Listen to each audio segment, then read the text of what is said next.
We just had a Star Citizen Live cover a lot of information about ships, new and old. It's an hour and a half long.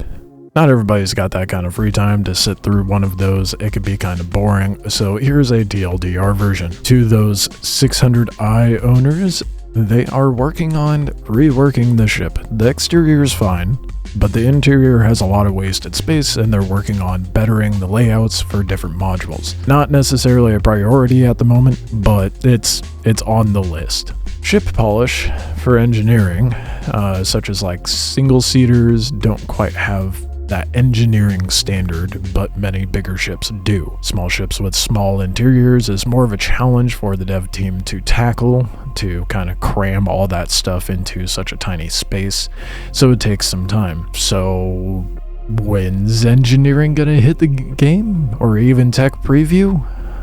Well, soon. TM. Speaking of current standards for ships, they were asked about starters and older ships that don't quite hit that mark for current standard, such as the Aurora, which apparently they're working on and it's higher up on that priority list. Others will follow. Most popular ships take the priority. These will be like interior changes, mostly MFDs becoming more to the modern standard, fire extinguishers, etc. Speaking of things that aren't quite in the game yet, modularity. We do have some with like the Retaliator. The Apollo is coming soon and will be released with all modular capability. Medical beacons may or may not come in with the Apollo. Everybody is on the same page of it should come with the Apollo, because otherwise it'll be an incredibly bleak gameplay loop for medical players. It would be kind of dumb to release a new medical ship with no new medical gameplay, since they're very strong on the whole concept of don't release a ship or announce a ship that doesn't have a gameplay loop. So hopefully that means we have a stronger medical gameplay here in the near future. That being said, drones will not be coming with the Apollo, but owners will be getting all 6 modules. On the topic of functionality with ships, the command module was shown on the roadmap for the tech devs. For those unfamiliar, what they are referring to as a command module, it's the functionality that the Caterpillar has still yet to get, but going too soon it seems. Soon in relative terms of Star Citizen, but this is going to be the cockpit that detaches from the ship as its own entity and can come back and attach to said ship and transfer control from being small ship to the entirety of the ship. So like for the Caterpillar, that's going to be the tractor beam functionality for that ship, and the sole purpose of that being able to fly around your ship and load the Caterpillar is going to be so nice when it eventually comes. They said the struggle of developing this is due to it not functioning like a normal docking system, because there's that transfer of control between small ship to bigger ship. During the Star Citizen Live, it was hinted that the Ironclad would be released with this functionality, because otherwise people are going to be incredibly disappointed if it does not. So hopefully that means we get this within the next year, in 2026 maybe, probably by the end of the year at best. I'm not full of cope. Personally, I can't wait for the Ironclad. Moving on, bespoke weapons were discussed and simply asked, why? And the short answer is for balance. Some of it is compromise for design and giving more of a role to said ship. Like for the Meteor, for example, that ship would have been incredibly overpowered if they allowed any size 5 weapon go on there. Or the Wolf, for example, would have just been a smaller Talon. Not that interesting. However, this doesn't mean we'll be locked into weapon for said ship. We will have interchangeable bespoke weapons that are tailored for that ship. It was also slipped out that we should expect 2 more bespoke weapon ships this year, one in October. The ship team was asked if there was any plans for a medium salvage ship. The short answer is yes, and I feel like that was pretty self-explanatory given that they have multiple tiers of mining ships now, like with the Golem being a starter, and they said they want something similar to that effect for salvage. One of them said an orange one is needed. Maybe an Argo salvager in the future that's small and nitty bitty, or maybe a medium one, who knows. The Raylan was brought up in discussion. I personally am a fan of the Gotuk ships, so I'm kind of excited for this ship. The cargo pod system is valid still, but will be reworked for the current cargo situation of the various SU sizes, so we don't know what that'll look like in the future. Hopefully they keep to a similar design language. What we do know is the cargo value will increase, but is not being disclosed at the moment. My guess is it's going to go from like 300 something, of which it's labeled for currently, to probably 1K roughly.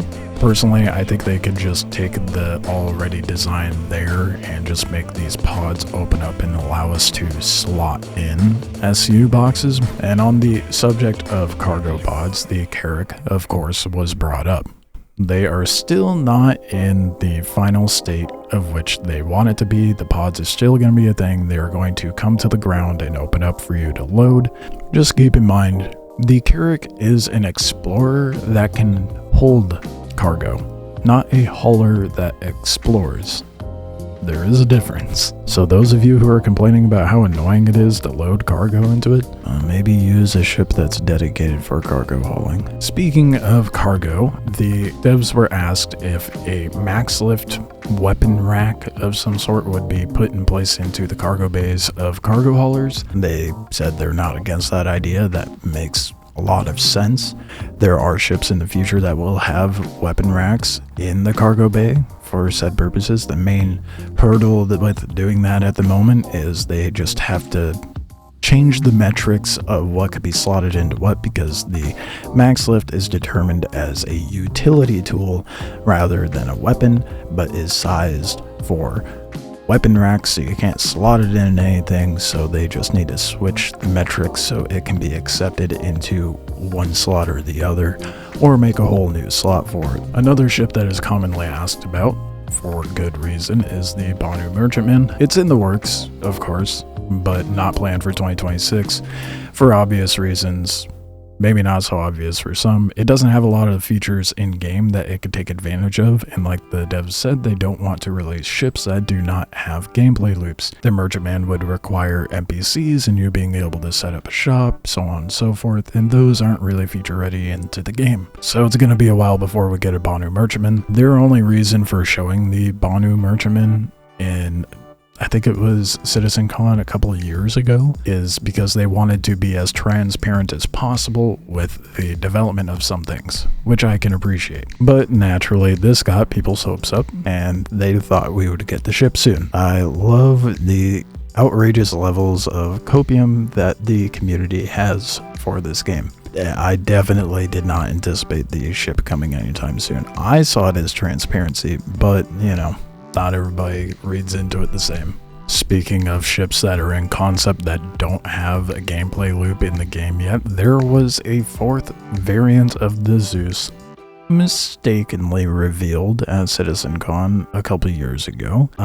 They gave us no information on it other than, oopsies, you weren't supposed to see that, and it's not coming anytime soon because we don't have a gameplay for it. That being said, in the future, they plan on not doing any sort of concept reveals for ships. They don't want to announce any ships unless it's about to be flight ready and available to use in game, kind of like what they did with the Wolf, which I think is a good idea for a few reasons.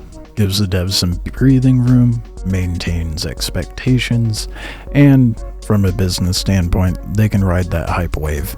PDCs were brought up, and they want to make sure everyone is aware the Ironclad will not come with PDCs. There's a new ship that is coming that has PDCs, but they did not give any information beyond that. PDCs are dedicated towards capitals and military ships only. There are some ships that don't fall under that category, but that's because their original design brief said that they would be released with those, so they have them, I guess. But moving forward, that's what they're dedicating PDCs to. Speaking of capital ships such as the Idris and the Polaris, there was a question regarding rearming, repairing, and refueling. Will this be a thing in the future? Yes. Will we see it in other ships that have hangars and cargo bays? Yes. Depends on the ship though. It's not going to come to any ship that has a cargo and hangar. So the Ironclad will not have this, but ships like an Idris or like a Polaris will. The Vulcan, which is not in game, you'll be able to restock, refuel, and repair just like you can at a station and or landing zone. However, keep in mind that you will need the necessary supplies within the ship's cargo to do as such. The ammo, the fuel, the RMC to be able to repair, refuel, and restock said ship, because it will pull from said cargo. Seems to be intertwined with content that is scheduled for next year, so we could potentially see this feature come in 2026. Speculating, judging by what they said, but it seems that way.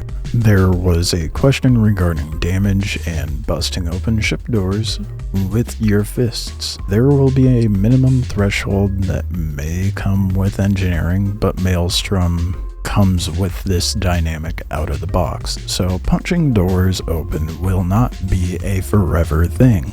By threshold, there is going to be like a basic version of where if it doesn't hit a certain damage amount, then it won't do anything to the door. Later, like with Maelstrom, there's going to be like kinetic energy intervals and stuff like that added in.